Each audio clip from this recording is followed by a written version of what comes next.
You're looking at one of the richest countries in the world in terms of people, in terms of history, in terms of geography, topography, beauty. I mean, I think all countries are beautiful, but I think Ethiopia certainly stands as one of the most beautiful countries in the world.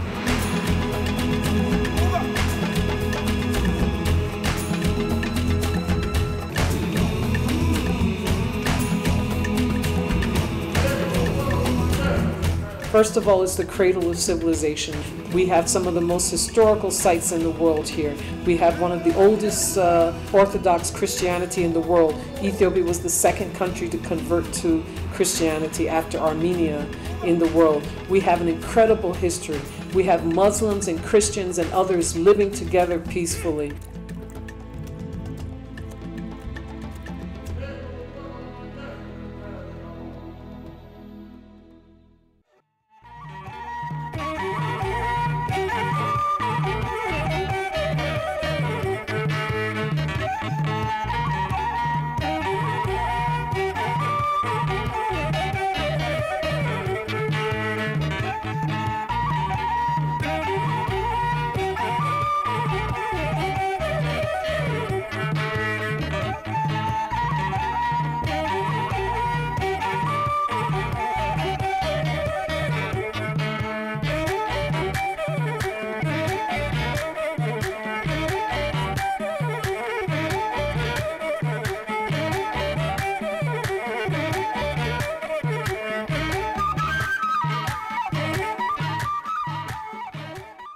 This are kids learning in a school called Melka Oba in a rural area of Ethiopia, in a town called Sodari, a few kilometers away from the capital Addis.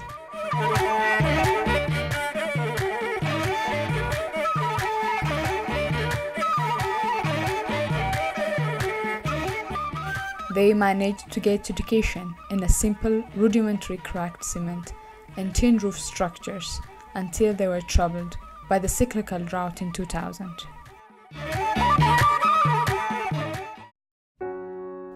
At the same time, Jo Butler was working at the United Nations Economic Commission for Africa as a secretary to the Commission and legal advisor. Jo was born in Trenton, New Jersey, United States of America. Trenton is a little town, but it's the capital of New Jersey, and there's a sign on the bridge which says, "Trenton makes, the world takes."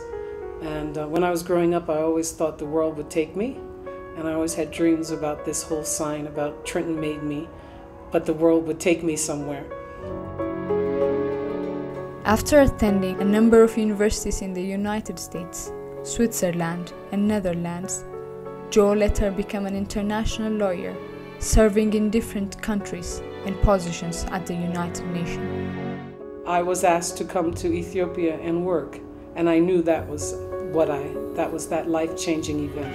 So we moved here December 21st, my birthday, 1999.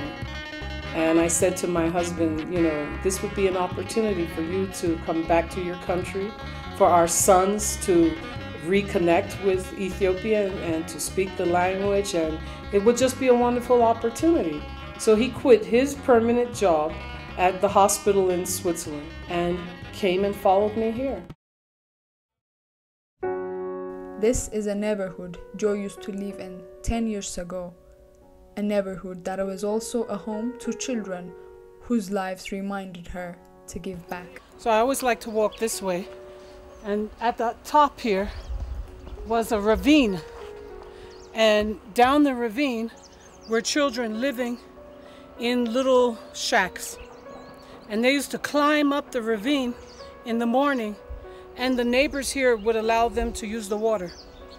And so how they used to see me was because at the same time I was doing my exercise, they were getting ready to go to school. And every day they started making fun of me and laughing at me. So as I was doing this and this, they started following me and doing the same thing.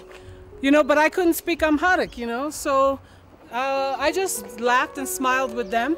And then one day I got a little bit tired, and I said to one of the neighbors, there was a lady living here, and I said, look, you tell them to stop making fun of me, and let's go exercise every day together. Every day they're following me. Okay, I meet them up at this hill every single day at 7 o'clock. And so they started. We were first about maybe 6 kids, then we were about 12 kids, and by the end we were almost 20 kids.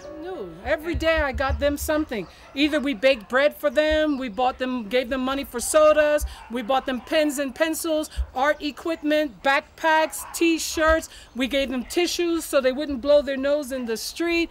When I saw a rash, I gave them medicine. Sometimes they told me my father's sick, he has a cold, I gave cold medicine.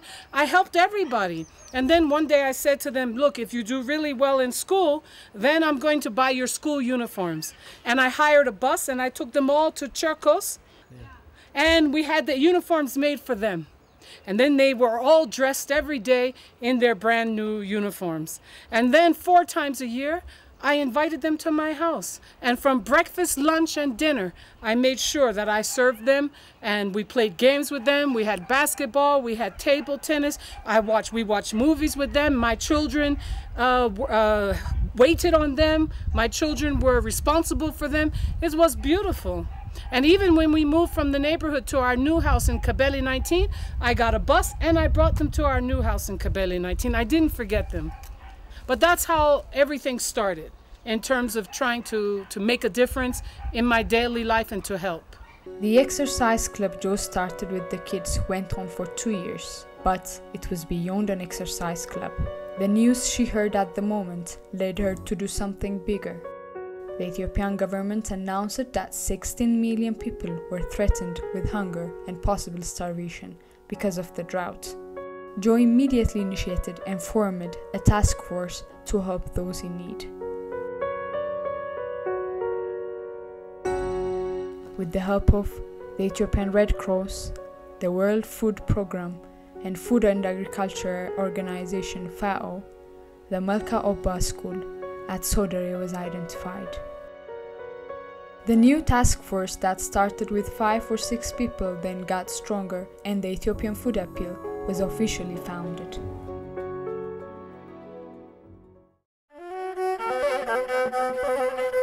Delivering nutritional biscuits and school supplies and building sand-based water purification was the first act of the Ethiopian Food Appeal at the Melka Oba School.